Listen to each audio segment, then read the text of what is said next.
Hey guys, morning. Welcome to my channel. That is so cringy. Hey guys, what's up? It's the Canadian Fire Gal. I hope you guys are doing awesome today. Today I wanted to talk to you guys about the top 10 things that I've learned on my own personal fire journey. Number 1, time is absolutely everything. I've learned that money doesn't really mean a whole lot once you have enough that you can cover your base expenses and maybe a little bit extra. That means I'm willing to take a job that pays a bit less if I can get more vacation time or other benefits like working from home or something similar to that. Number 2, having a higher income makes everything a lot easier.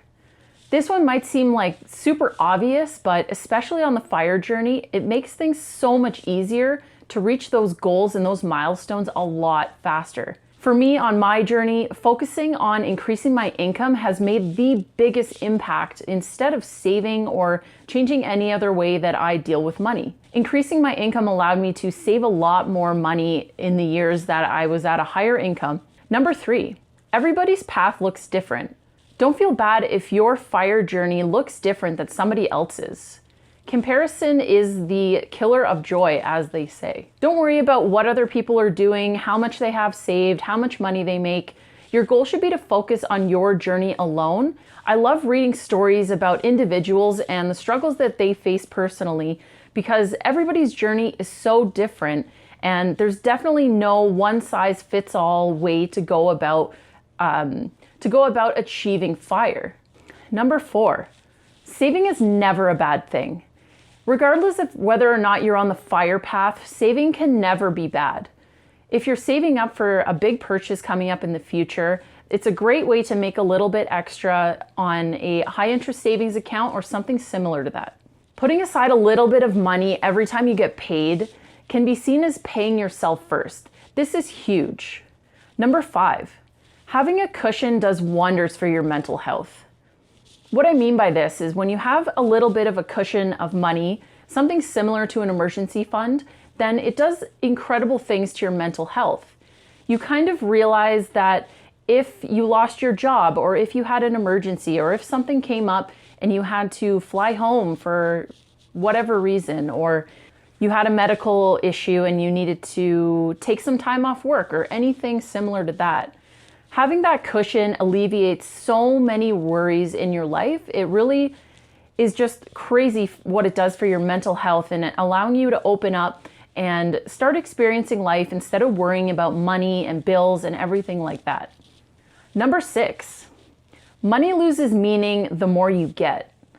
This is something that might be personal to me, but I've found over the years that the more money I've accumulated and the more that I've saved towards my goals, the less it sort of means to me overall. I recently hit a $100,000 milestone in my savings fire path or journey, and I kind of, thought that something would happen or I would feel something different when I hit that milestone, but the truth is, I didn't even realize that I hit that number until probably a month after it actually happened. And I honestly felt nothing when that happened. It didn't change my mindset. It didn't change anything in my life. I didn't win an award. I didn't get a gold medal. I didn't get a gold star. Like, once you have enough money, I think, to cover your basic needs and have a little bit extra fun money and a bit to save on the side, I feel like it doesn't mean as much anymore. Number 7, delay gratification, but don't delay happiness. I've kind of struggled between saving money and spending it and feeling really bad when I do spend it. And I think this is a huge thing in the fire community. There are a group of people that basically think that you should delay all gratification until you retire. And I want to say that it's a small minority of the fire community that feel that way. However, I do think that there needs to be a balance. You need to make sure that the money that you are spending is being spent on things that you love, things that enrich your life, things that kind of get you towards a goal of not just retiring, but building the life that you want and kind of going through the steps to save enough so that you can choose to work at some point. Maybe you follow your passion, you start a business or something similar. But delaying gratification is one thing, and delaying happiness is something completely different. I 100% do not think that you should be delaying your happiness until you hit a magical number and are able to retire. There should be a balance between not buying absolutely everything you want, especially material items, but really getting into the habit of thinking about what you're spending money on and what you're getting out of those purchases. Number 8, giving back sometimes feels a lot better than getting. Don't get me wrong, I do like receiving gifts and buying things for myself every once in a while. However, I have found that as my net worth has risen and I'm able to give back more to charities or to friends, to family who are maybe struggling a little bit, the feeling of being able to afford to help someone out or donate money is massively gratifying in and of itself. And I think that a lot of people on the FIRE path do give back to their communities and donate their time, donate their money and all of that. But there are a large amount of people that don't want to do that either because they just want to save for retirement and have their own personal goals and that's all they're chasing. And hey, that's fine. It's your life. But I will say that I never donated before because I simply couldn't afford it.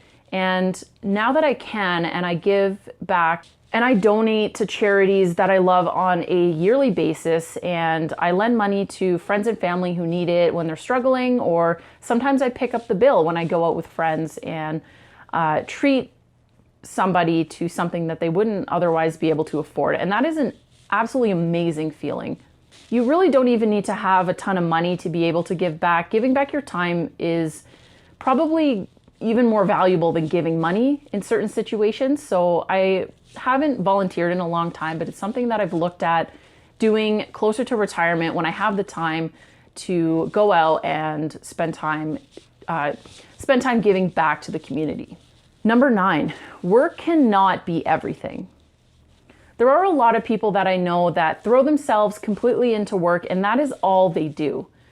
Maybe it's different if your work is an absolute passion of yours and you truly enjoy not only working, but just creating something for yourself, like a small business owner or something similar to that. However, I really think that you need to build a life outside of work.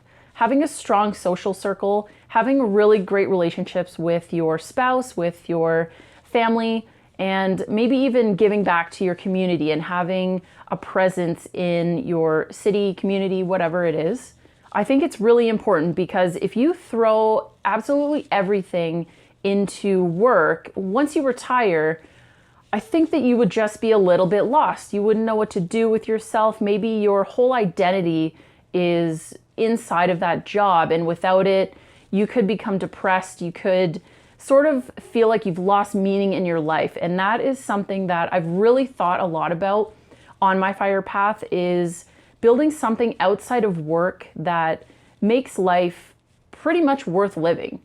So essentially, if I won the lottery or came into like a lot of money at this point, what would I do? And that's the biggest question, right? If money was no object, what would you do? And I've struggled with that for many years. I know that if money was no object at this point, I would not be doing what I'm doing now with work. So building something outside of work, if your goal is to FIRE, especially retire early, just make sure that you're building a life you want to retire to. Number 10 seems pretty obvious. I realize that you can actually retire. And not only that, but you can retire early if you really want to. It's not as hard as a lot of people think. I think a lot of people believe that you have to have like millions of dollars and be very wealthy, very established to be able to retire at all.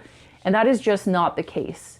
You'd be surprised at how much compound interest will get you and how far ahead saving a little bit now will get you when you're getting closer to that retirement age. Not only that, but a lot of people can retire comfortably, and kind of going through your expenses and making sure that the life you're living is definitely fruitful and you're not wasting money on frivolous things just to spend money. I think it's really about prioritizing what you want in life and retirement and going through your budget cutting where you need to, maybe even switching to a different career that's paying less, but something you would really enjoy a lot more. Because I don't really understand why so many of us go to a job we hate for 8 hours a day, 5 days a week, all year long for 50 years of our life, and then what? What do you do after that? And it is crazy. Those are the top 10 things that I've learned on my fire journey so far. I'd love to hear from you what you have learned on your personal journey. Please share in the comments below. Let me know if you guys like this video and what you might want to hear about in future videos. Thanks for joining me, guys.